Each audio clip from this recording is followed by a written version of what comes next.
Every single day we have a portion from the Old Testament, we have a portion from the New Testament, and we have a portion from either Psalms or Proverbs. So we're going to read all of the Old Testament portions because this is really good.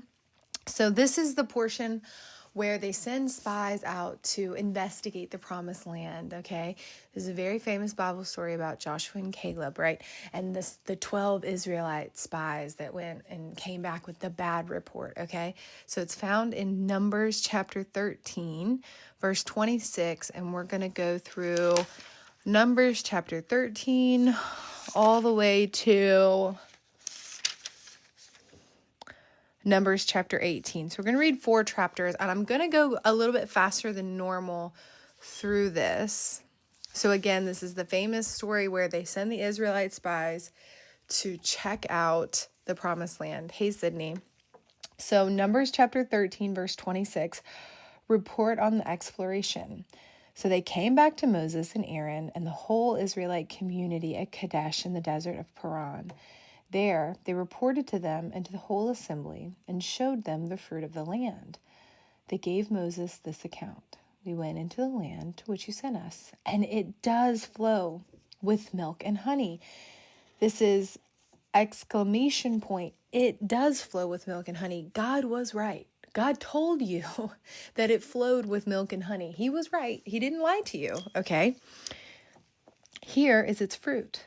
But the people who live there are powerful, and the cities are fortified and very large. We even saw descendants of Anak there. The Amalekites live in the Negev. The Hittites, Jebusites, and Amorites live in the hill country. And the Canaanites live near the sea and along the Jordan. So what God told them was right. It is a land flowing with milk and honey. But here comes the fear. Here comes looking at the situation instead of at the Lord. Here comes the fear, okay? Then Caleb silenced the people before Moses and said, "We should go up and take possession of the land, for we can certainly do it." But the men who had gone up with him said, "We can't attack those people. They are stronger than we are." And they spread among the Israelites a bad report about the land that they had explored. So they first came back and they have a good report. Okay. And then Caleb is like, "We should go and get it right now."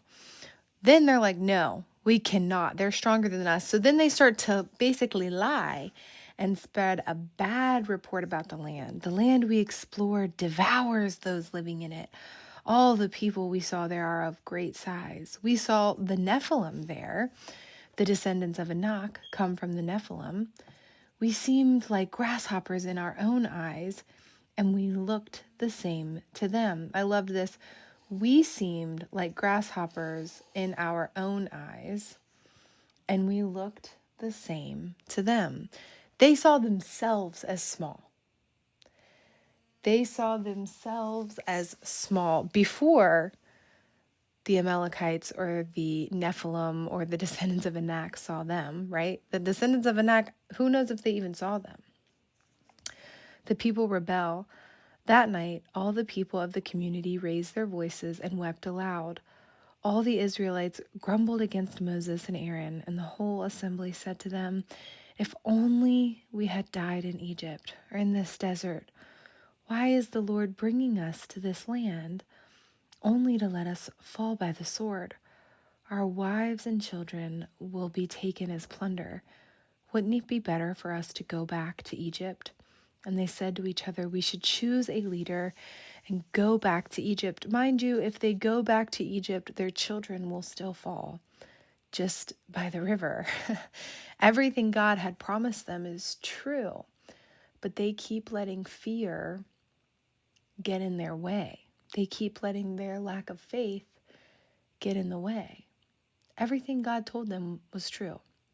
Everything God promised them came to pass. God gave them miracle after miracle, but every single time they hit a bump in the road, every single time they hit or experience any inconvenience, they stare at the problem instead of the solution, which is God, right? It's like, why are they lacking in faith. If God told them that the land was theirs and he brought them this far, why would they turn around now? Then Moses and Aaron fell face down in front of the whole Israelite assembly gathered there. Joshua, son of Nun, and Caleb, son of Jephunneh, who were among those who had explored the land, tore their clothes and said to the entire Israelite assembly, "The land we passed through and explored is exceedingly good. If the Lord is pleased with us, he will lead us into that land. If the Lord is pleased with us, he will lead us into that land, a land flowing with milk and honey, and will give it to us. Only do not rebel against the Lord, and do not be afraid of the people of the land, because we will swallow them up." I love this. Do not be afraid. Their protection is gone. Their protection is gone. But the Lord is with us. Do not be afraid of them. But the whole assembly talked about stoning them. The whole assembly talked about stoning the people with the good report. Then the glory of the Lord appeared at the tent of meeting to all the Israelites. The Lord said to Moses, "How long will these people treat me with contempt? How long will they refuse to believe in me, in spite of all the miraculous signs I have performed among them?" I love this. How long? In spite of all the miraculous signs, they still don't believe. "I will strike them down with a plague and destroy them, but I will make you into a nation greater and stronger than they." Moses said to the Lord, "Then the Egyptians will hear about it. By your power you brought these people up from among them, and they will tell the inhabitants of this land about it. They have already heard that you, O Lord, are with these people, and that you, O Lord, have been seen face to face, that your cloud stays over them, and that you go before them in a pillar of cloud by day and a pillar of fire by night. If you put these people to death all at one time, the nations who have heard this report about you will say, 'The Lord was not able to bring these people into the land he promised them on oath, so he slaughtered them in the desert.' Now may the Lord's strength be displayed just as you have declared." So Moses is pleading for them. He's like, look, God, don't do that because it's going to make you look bad. "Now may the Lord's strength be displayed just as you have declared. The Lord is slow to anger, abounding in love, and forgiving sin and rebellion. Yet he does not leave the guilty unpunished." Ooh, I love this. The Lord is slow to anger, abounding in love, and forgiving sin and rebellion, yet he does not leave the guilty unpunished.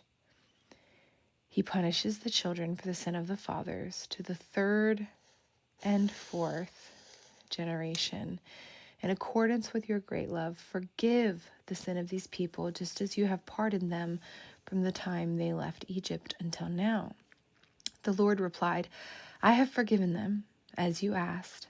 Nevertheless, as surely as I live, as surely as the glory of the Lord fills the whole earth, not one of the men who saw my glory and the miraculous signs I performed in Egypt and in the desert, but who disobeyed me and tested me 10 times, not one of them will ever see the land I promised on oath to the forefathers." So I love this. He says, I have forgiven them, but they will still be punished. I have forgiven them, but those who have seen my glory, who have seen my miraculous signs, and still disobeyed and tested me 10 times, they're not going to get the land. No one who has treated me with contempt will ever see the land flowing with milk and honey. That's fair. But because my servant Caleb has a different spirit and follows me wholeheartedly, I will bring him into the land he went to, and his descendants will inherit it. Since the Amalekites and Canaanites are living in the valleys, turn back tomorrow and set out toward the desert along the route to the Red Sea. This is another one of my favorite Bible stories. Obviously, everything about don't be afraid, listen to God, trust in God, don't look at the circumstances, don't be afraid of people. You have to be obedient. You have to do what God tells you to do, even if you're scared, even if it doesn't make sense. That is a really great story. This next story I love even more because it's about going the long way around and following God's direction. So he wants them to turn back tomorrow and set out toward the desert along the route to the Red Sea. Now the Lord said to Moses and Aaron, "How long will this wicked community grumble against me? I have heard the complaints of these grumbling Israelites. So tell them, as surely as I live, declares the Lord, I will do to you the very things I heard you say. In this desert, your bodies will fall, every one of you 20 years old or more, who was counted in the census and who has grumbled against me. Not one of you will enter the land I swore with uplifted hand to make your home, except Caleb, son of Jephunneh, and Joshua, son of Nun. As for your children that you said would be taken as plunder, I will bring them in to enjoy the land you have rejected." It's all their own fault. He said, you rejected it. But your bodies will fall in this desert. Your children will be shepherds here for 40 years, suffering for your unfaithfulness until the last of your bodies lies in the desert.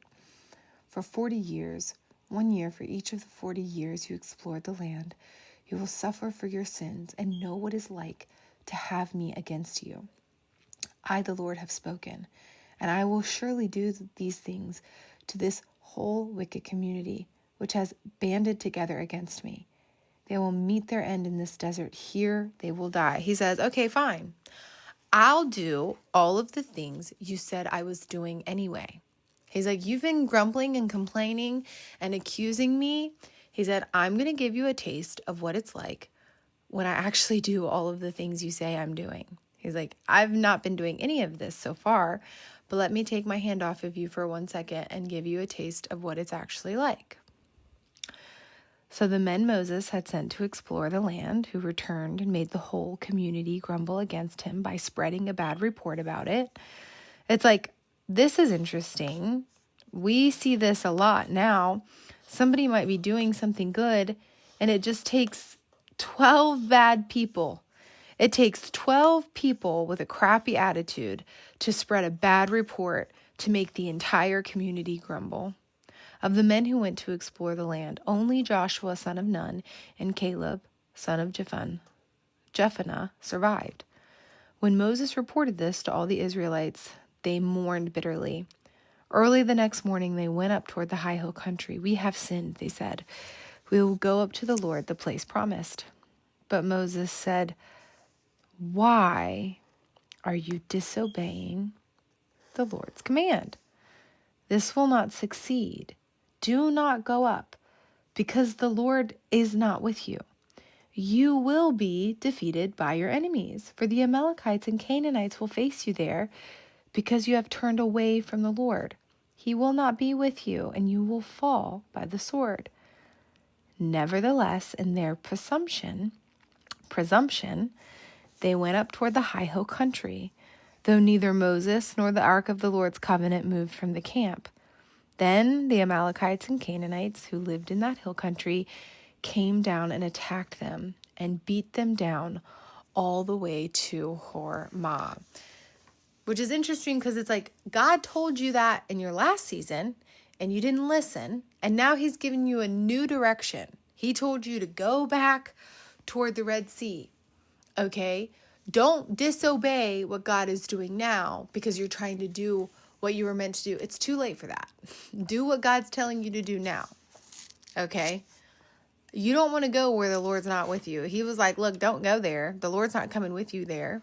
The Lord may have told you that that was yours before, but you disobeyed. Our journey has changed. Plans have changed. We got to go this other way, but they didn't want to listen. They did not want to listen. Give me 1 second. I need to get some water.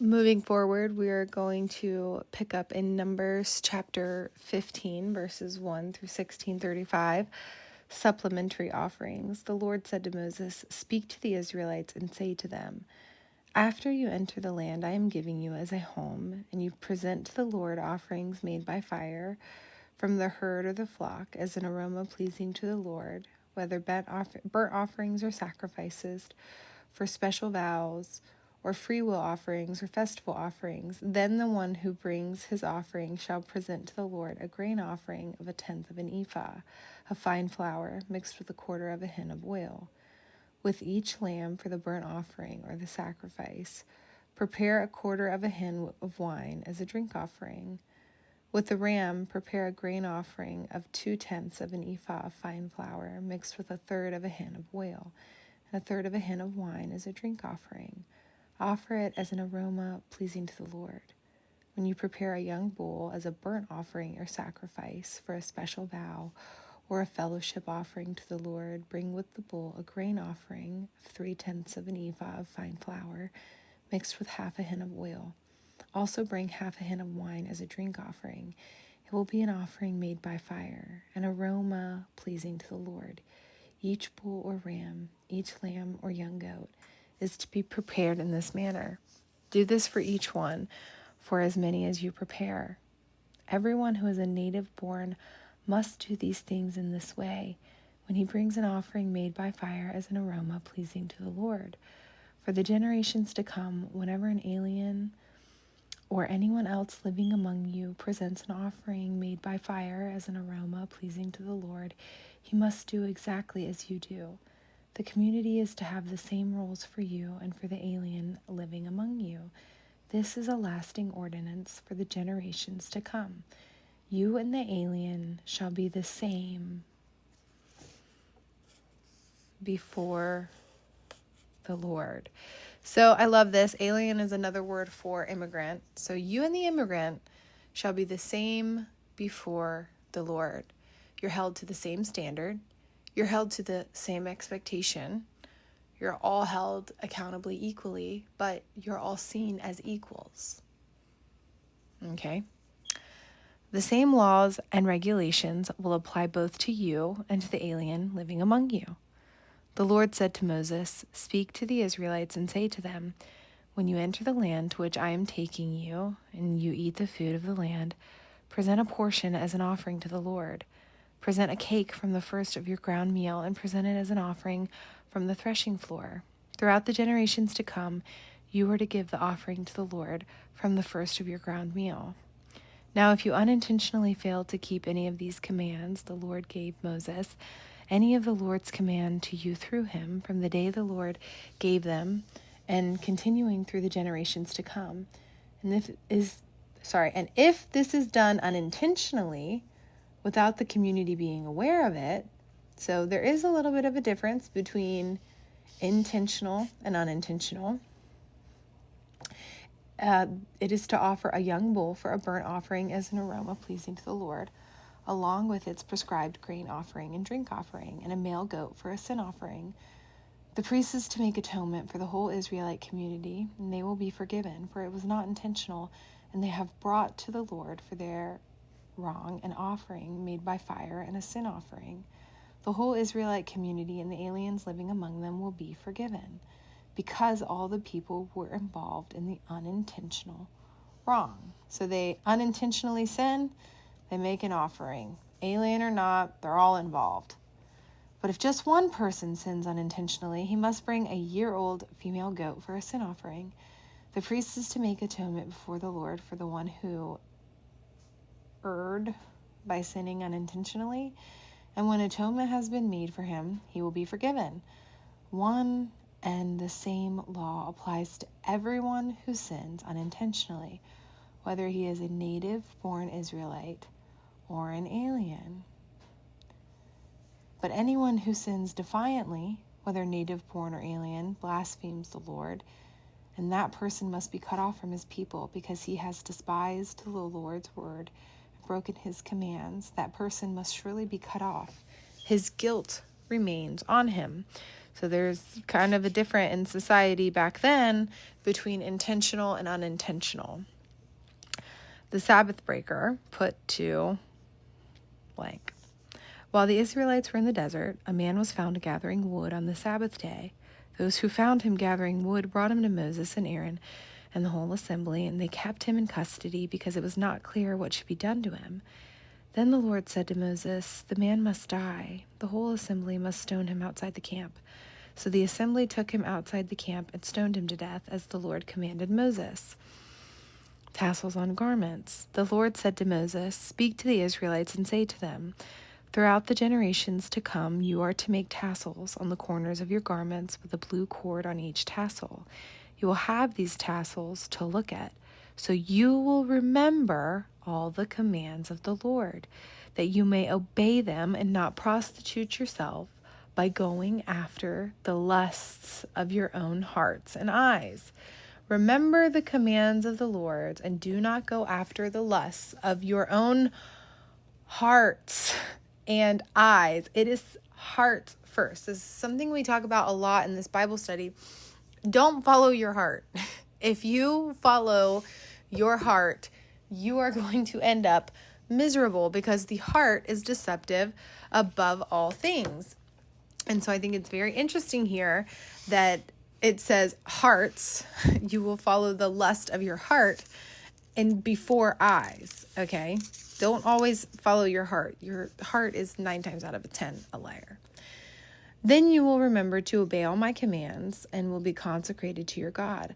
I am the Lord your God who brought you out of Egypt to be your God. I am the Lord your God. Korah, Dathan, and Abiram. Korah, son of Hazar, the son of Kohath, the son of Levi, and certain Reubenites, Dathan and Abiram, sons of Eliab, and On, son of Peleth, became insolent, which has a little footnote, or took men. Oh, interesting. Son of Peleth became insolent, or Peleth took men. Okay. And rose up against Moses. With them were 250 Israelite men, well-known community leaders who had been appointed members of the council. They came as a group to oppose Moses and Aaron and said to them, "You have gone too far. The whole community is holy, every one of them, and the Lord is with them. Why then do you set yourselves above the Lord's assembly?" When Moses heard them, he fell face down. Then he said to Korah and all his followers, "In the morning the Lord will show who belongs to him and who is holy, and he will have that person come near him. The man he chooses, he will cause to come near him. You, Korah, and all your followers are to do this. Take censers, and tomorrow put fire and incense in them before the Lord. The man the Lord chooses will be the one who is holy. You Levites have gone too far." Moses said to Korah, "Now listen, you Levites. Isn't it enough for you that the God of Israel has separated you from the rest of the Israelite community and brought you near himself to do the work at the Lord's tabernacle and to stand before the community and minister to them? He has brought you and all your fellow Levites near himself, but now you are trying to get the priesthood too? It is against the Lord that you and all your followers have banded together. Who is Aaron that you should grumble against him?" This is very interesting, you guys, because they're saying, "Meh, we want to be holy like you. We want your job." Moses never wanted to be in charge. And most of the leaders in the Bible never wanted the job. They never wanted it. They never wanted to be in charge. They never really wanted the leader. I mean, if you really look at Moses, he's constantly telling God, "God, I ain't cut out for this. God, this is too hard for me. God, why have you put me in charge of all of these people?" And I think it's very interesting that egotistical, prideful men will rise up and say, "I want to be the leader. I want to be the holy one. I want to be the one in charge." But when you really look at the good leaders and you really look at the people in the Bible that God has promoted, they were humble and none of them really wanted it.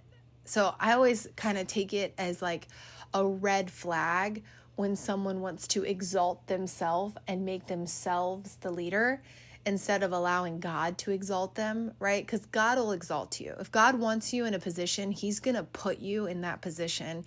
You really don't need to do any manipulating to get the position. You need to be obedient and do what he says. But 9 times out of 10, the people that God is calling to do big things and to be leaders, they really don't want it because they're humble. They don't want to be in the spotlight. They don't want to be in control. And that's what makes a good leader. You don't want your leader to be egotistical. You don't want your leader to crave the spotlight. You don't want a leader that wants to be in control. The best leaders are humble and they want to let God be in control. And I think that's why God exalts them. But you often see this in the Bible. There will be these prideful men rise up and complain against the men that God has actually exalted. And God will always, shut them down. But I just think this is something that you all should be aware of. When we have a lot of false teachers now, we have so many people that want to put themselves in the driver's seat and want to exalt themselves above others. And they want to be the leader right away. And it's like, if you ever see someone and you're like, man, they really want to be top dog, I personally think that that's a major red flag. Let God exalt you. You don't need to exalt yourself. You don't need to put yourself in a leadership role. Let God exalt you. Moses never wanted to be the leader. Even when God came to him, he's like, are you sure, God? Me? With the stutter? Can't you send somebody else? And this whole time, he doesn't want to be the one that has to bear all of this responsibility all of the time, So I think anytime you have somebody who wants to exalt themselves as a leader, I kind of like to look at that as like a red flag. Let me find my place. Then Moses summoned Dathan and Abiram, the sons of Eliab, but they said, we will not come. Isn't it enough that you have brought us out of a land flowing with milk and honey to kill us in the desert? Funny, they're talking about Egypt as a land with milk and honey. Again, they're forgetting that they were slaves. They were slaves in Egypt. They weren't flowing with milk and honey. And now you also want to lord it over us. Moreover, you haven't brought us into a land flowing with milk and honey, or given us an inheritance of fields and vineyards. Will you gouge out the eyes of these men? No, we will not come. So they're saying, no, we're not going to come because you didn't do what we promised. And in reality, they're the ones who broke all of the promises. Moses told them what to do. They didn't listen. And now they're blaming Moses for the fact that they're not in the promised land. And it's like, you guys are the one who went against God, not me. Then Moses became very angry and said to the Lord, do not accept their offering. I have not taken so much as a donkey from them, nor have I wronged any of them. Moses said to Korah, you and all your followers are to appear before the Lord tomorrow, you and they and Aaron. Each man is to take his censer and put incense in it, 250 censers in all, and present it before the Lord. You and Aaron are to present your censers also. So each man took his censer, put fire and incense in it, and stood with Moses and Aaron at the entrance to the tent of meeting. When Korah had gathered all his followers in opposition to them at the entrance to the tent of meeting, the glory of the Lord appeared to the entire assembly. The Lord said to Moses and Aaron, separate yourselves from this assembly, so I can put an end to them at once. But Moses and Aaron fell face down and cried out, O God, God of the spirits of all mankind, will you be angry with the entire assembly when only one man sins? Then the Lord said to Moses, say to the assembly, move away from the tents of Korah, Dathan, and Abiram. Moses got up and went to Dathan, and Abiram and the elders of Israel followed him. He warned the assembly, move back from the tents of these wicked men. Do not touch anything belonging to them, or you will be swept away because of all of their sins. So they moved away from the tents of Korah, Dathan, and Abiram.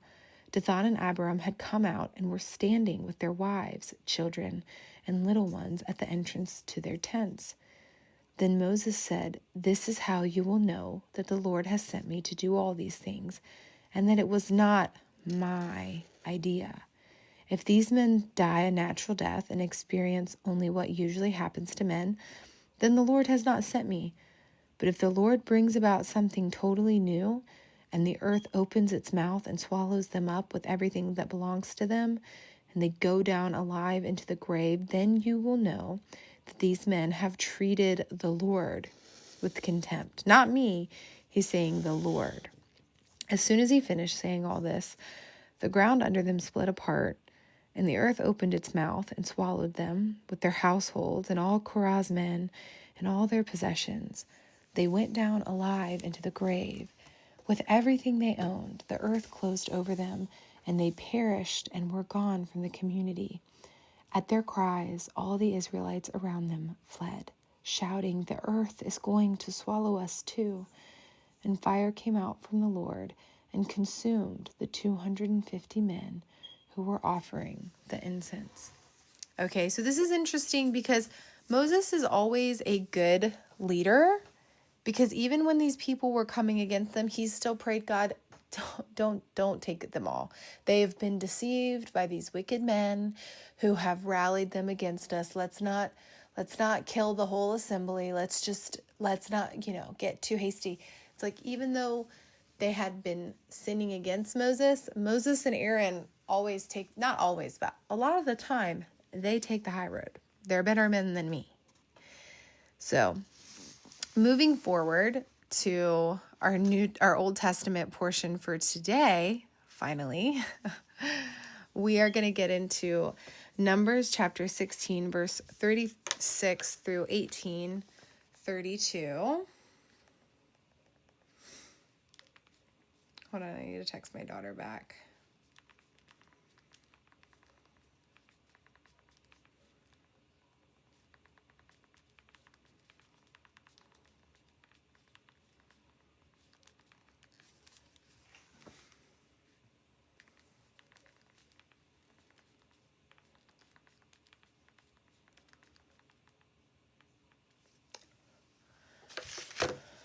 Give me 1 second.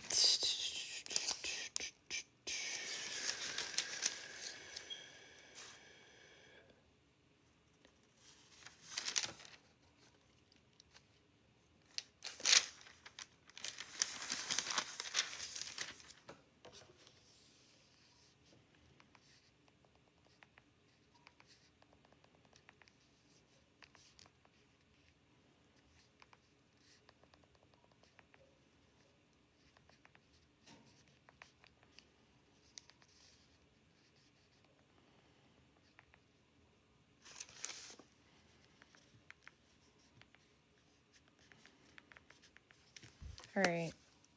Sorry about that. So getting started in today's portion, we have Numbers chapter 16, 36 through 18:32. The Lord said to Moses, "Tell Eleazar, son of Aaron, the priest, to take the censers out of the smoldering remains and scatter the coals some distance away, for the censers are holy, the censers of the men who sinned at the cost of their lives." Sinned at the cost of their lives. Hammer the censers into the sheets to overlay the altar, for they were presented before the Lord and have become holy. Let them be a sign to the Israelites.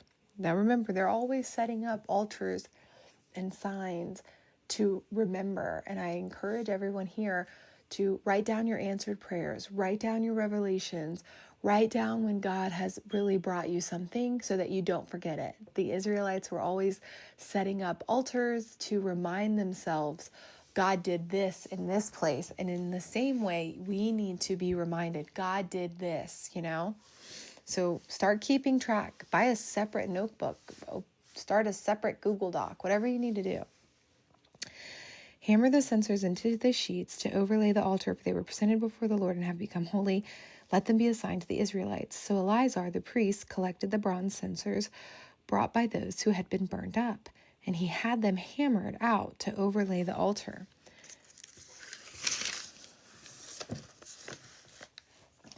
As the Lord directed him through Moses.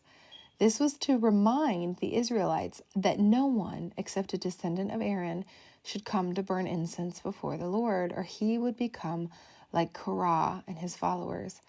The next day, the whole Israelite community grumbled against Moses and Aaron. You have killed the Lord's people, they said. This is crazy. How are you going to blame Moses and Aaron for killing the Lord's people when the earth opened up and swallowed them? Ma'am, Moses and Aaron cannot make the earth open up and swallow people whole. That was clearly God. But when the assembly gathered in opposition to Moses and Aaron and turned toward the tent of meeting, suddenly the cloud covered it, and the glory of the Lord appeared.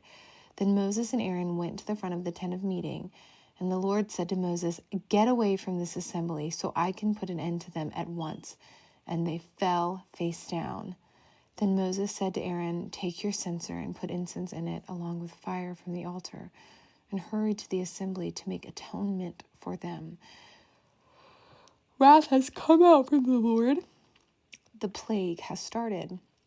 So Aaron did as Moses said. Again, they're over here doing all this for people who are coming against them, and ran into the midst of the assembly. The plague had already started among the people, but Aaron offered the incense and made atonement for them. He stood between the living and the dead, and the plague stopped.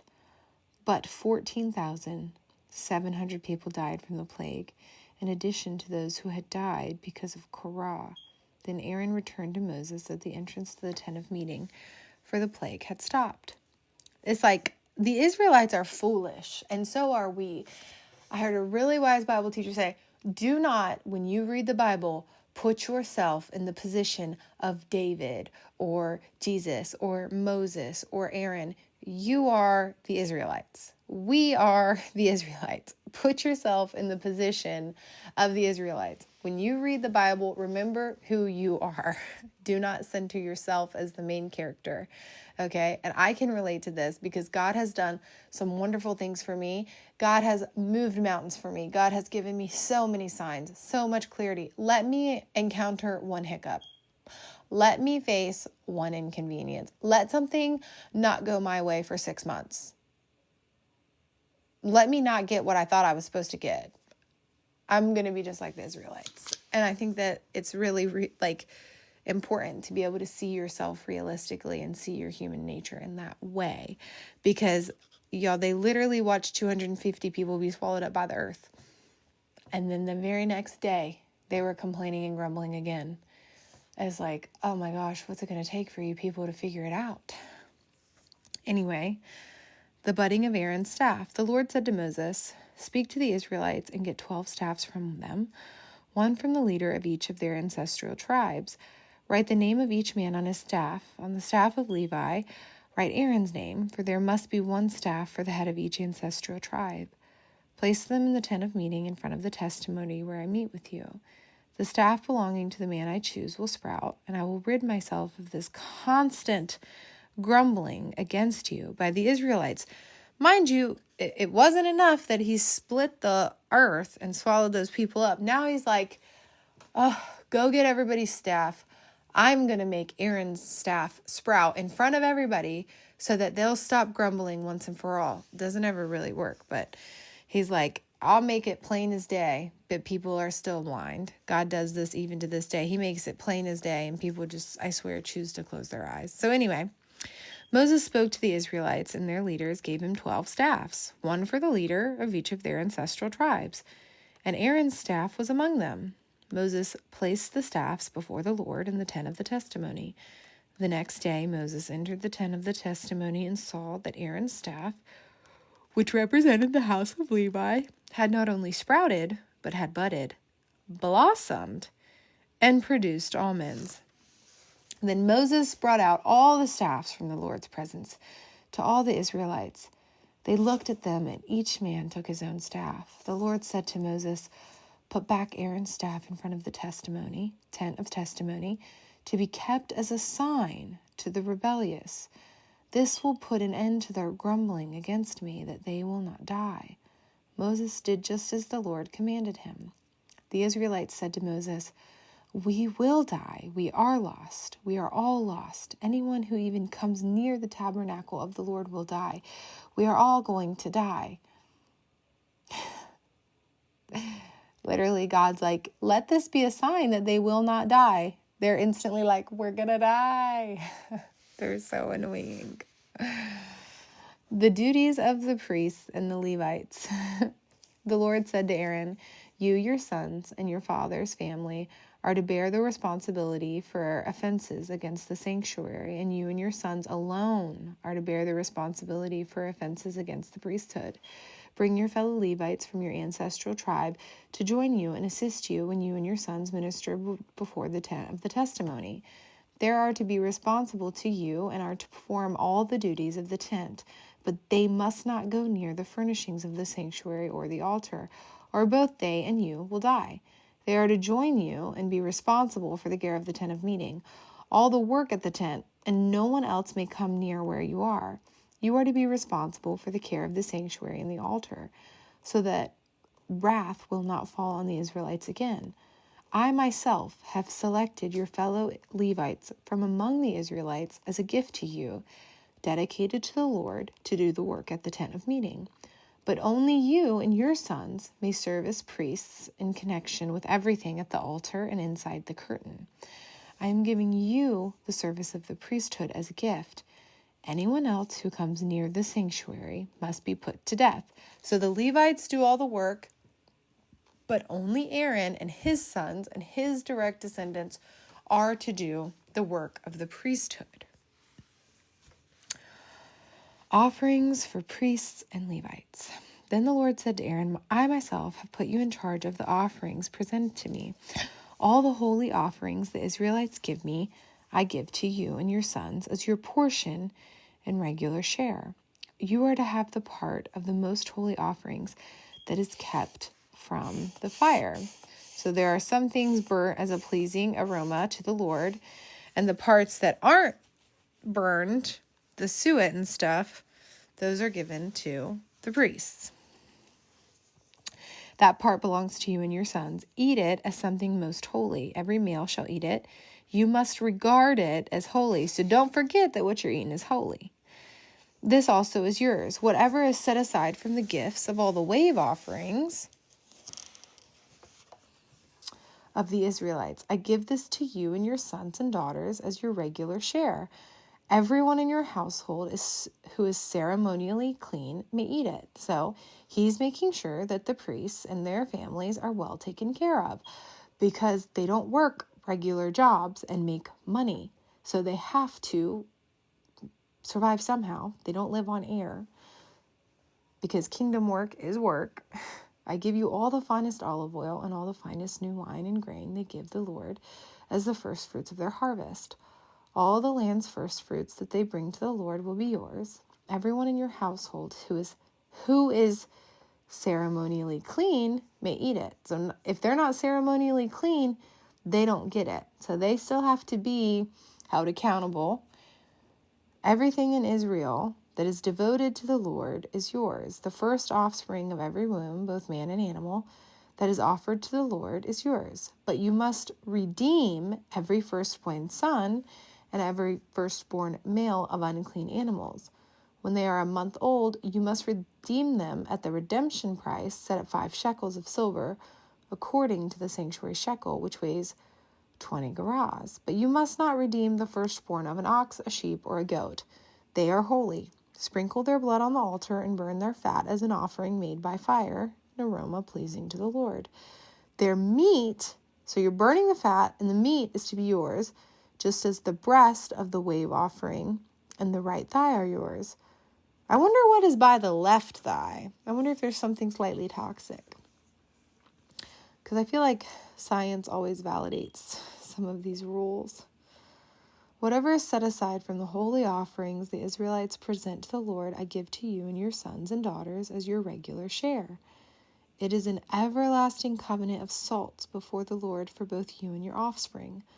The Lord said to Aaron, you will have no inheritance in their land, nor will you have any share among them. I am your share and your inheritance among the Israelites. So it's give and take. They don't have the same type of jobs, they don't make the same type of money, and they don't get an inheritance of land.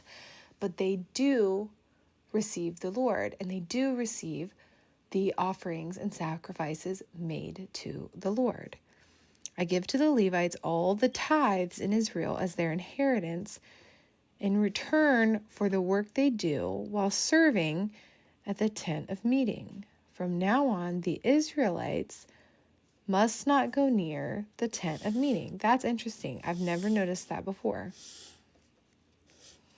From now on, the Israelites must not go near the tent of meeting, or they will bear the consequences of their sin and will die. It is the Levites who are to do the work at the tent of the meeting and bear the responsibility for offenses against it. This is a lasting ordinance for the generations to come. They will receive no inheritance among the Israelites. Instead, I give to the Levites as their inheritance the tithes that the Israelites present as an offering to the Lord. That is why I said concerning them, they will have no inheritance among the Israelites. So Aaron specifically and his sons, they get the offerings. But the Levites, the ones who are the groundskeepers, they're taking care of all of the physical things. They're taking care of the temple. They receive all of the tithes, which makes sense because they need the tithe to upkeep things. But you have to remember, if they don't have a job outside of taking care of the temple, they have to survive somehow, right? So they survive off of the tithes.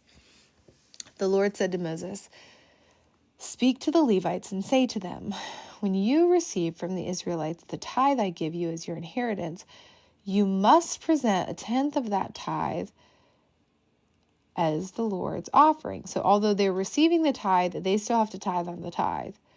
"Your offering will be reckoned to you as grain from the threshing floor or juice from the winepress. In this way, you also will present an offering to the Lord from all the tithes you receive from the Israelites.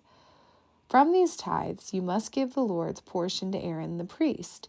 You must present as the Lord's portion the best and holiest part of everything given to you. Say to the Levites, when you present the best part, it will be reckoned to you as the product of the threshing floor or the winepress. You and your households may eat the rest of it anywhere, for it is your wages for your work at the tent of meeting. By presenting the best part of it, you will not be guilty in this matter. Then you will not defile the holy offerings of the Israelites, and you will not die." So everybody has to give a tenth to the Lord, whether it came from the Lord or not. The Levites, although they are receiving the tenth, they still have to give the tenth. They still have to make the offering. They still have to follow all of the regular rules that everybody else is following. It's just that they're getting paid from their kingdom work through kingdom tithes, you know? Now, we're not going to play catch up with the New Testament readings from the weekend. We played catch up with the Old Testament just because I really liked those stories and I didn't want to miss them, but I'm getting sleepy. So we're just going to do today's portion for the New Testament reading. And then we have Luke chapter 5, verses 17 through 32. And then we have our reading from Psalm 37. So Jesus heals a paralytic man.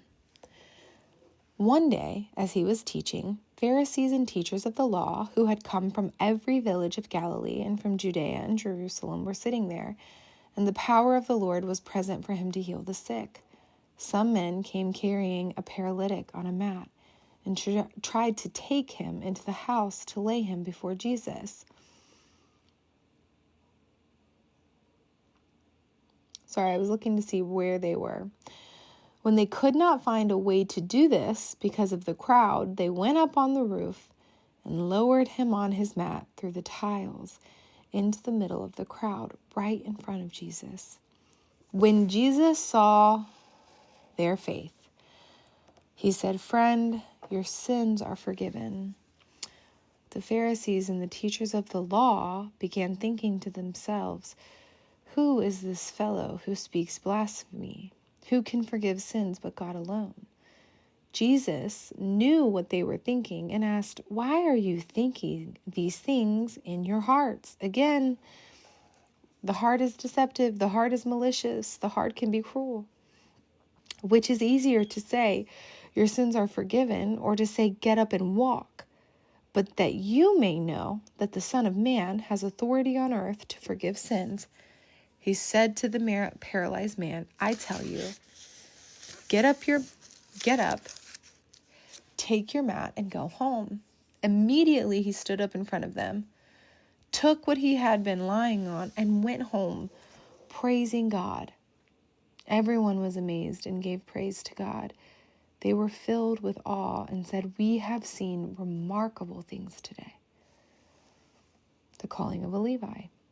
After this, Jesus went out and saw a tax collector by the name of Levi sitting at his tax booth. "Follow me," Jesus said to him, and Levi got up, left everything, and followed him. Then Levi held a great banquet for Jesus at his house, and a large crowd of tax collectors and others were eating with them. But the Pharisees and the teachers of the law, who belonged to their sect, complained to his disciples, "Why do you eat and drink with tax collectors and sinners?" Jesus answered them, "It is not the healthy who need a doctor, but the sick. I have not come to call the righteous, but sinners to repentance." I love this. Everyone often quotes this. It is not the healthy who need a doctor, but the sick. And they also say, "I have not come to call the righteous, but the sinners." But they often leave out this last part. "I have come to call the sinners to repentance." I think so many people have a hard time with the word repentance, but it's just redirecting. It's just redirecting, acknowledging that you've been sinning. I mean, you can't live in denial forever. None of us are perfect, y'all. No one is perfect. No one is righteous. Everybody makes mistakes. Everybody sins, And part of being forgiven is admitting it, confessing it, and repenting, But that is like the key point. And I think people just have such a hard time admitting that they're wrong or admitting that, they could have done something wrong. And it's like, get over it. Get over yourself. Get over yourself. We all make mistakes. None of us are perfect. Anyway, moving forward, we have a reading, but also don't stay there. It's like, I think so many people have a hard time admitting that they're wrong because then they stay stuck and dwelling in that. And it's like, admit that you were wrong and move on, Like, you don't need to stay stuck in that forever. That's the whole point of grace, mercy, forgiveness, love, You don't have to stay stuck in this, I'm a horrible person because I did something wrong. You're a normal person. Everybody does something wrong sometimes. You know what I mean? Like, don't stay stuck in the fact that you messed up, okay? You messed up. Admit it, move on. Moving forward, we have our portion from Psalms for the day, Psalm 37. Verse 10 through 20, "A little while, and the wicked will be no more. Though you look for them, they will not be found. But the meek will inherit the land and enjoy great peace. The wicked plot against the righteous and gnash their teeth at them. But the Lord laughs at the wicked, for he knows their day is coming. The wicked draw the sword and bend the bow to bring down the poor and needy, to slay those whose ways are upright, but their swords will pierce their own hearts, and their bows will be broken. Better the little that the righteous have than the wealth of many wicked, for the power of the wicked will be broken, but the Lord upholds the righteous. The days of the blameless are known to the Lord, and their inheritance will endure forever. In times of disaster they will not wither.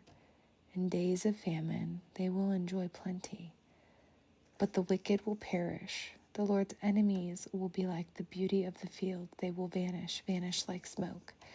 I love this little promise. In times of disaster, the days of the blameless are known to the Lord, for their inheritance will endure forever. In times of disaster they will not wither.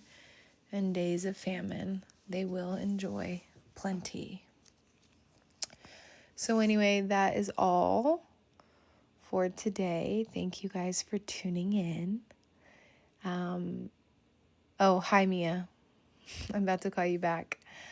Anyway, that's all for today. Thank you guys for tuning in, and I will see you guys tomorrow. Bye.